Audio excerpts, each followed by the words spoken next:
Социјалдемократскиот сојуз има молк за документите кои покажуваат дека ги избираат кандидатите за градоначалници како на пазар. Еве ова зад мене е пазар. Овде луѓето се ценкаат пазарот исто како во СДСМ. Разликата е во тоа што профитот е овде 5 до 10 денари, се заработува на честен начин, а СДСМ се ценка и пазари со распределба на милионски бизниси позиции нечестно и крајно неморално. На ваков пазар е битен квалитетот на производот и желбата на граѓанинот. Во СДСМ не е важен ниту квалитетот, туку кој за каков бизнис ќе се избори и ќе се богати на грбот на граѓаните. Ако Социјалдемократскиот сојуз во Штип ги договара кандидатите за градоначалници, многу веројатно е дека така како договорили Зоран Дамјановски за Куманово, Зоран Заев за Струмица, Александар Петревски за Охрид, Аце Коцевски во Велес, Менде Диневски во Битола и така натаму.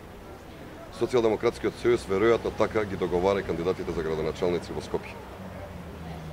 СДСМ преку пазарање договори купува мир во партијата и преку ветување за позиции ги задоволува апетитите на различните надпартиски структури. СДСМ тоа што 3 дена молчи покажува дека сето ова е вистина. Тие треба да кажат колкави бизнеси договорија овој пат нивните кандидати за градоначалници и кои се позициите кои што им ги вети Социјалдемократскиот сојуз.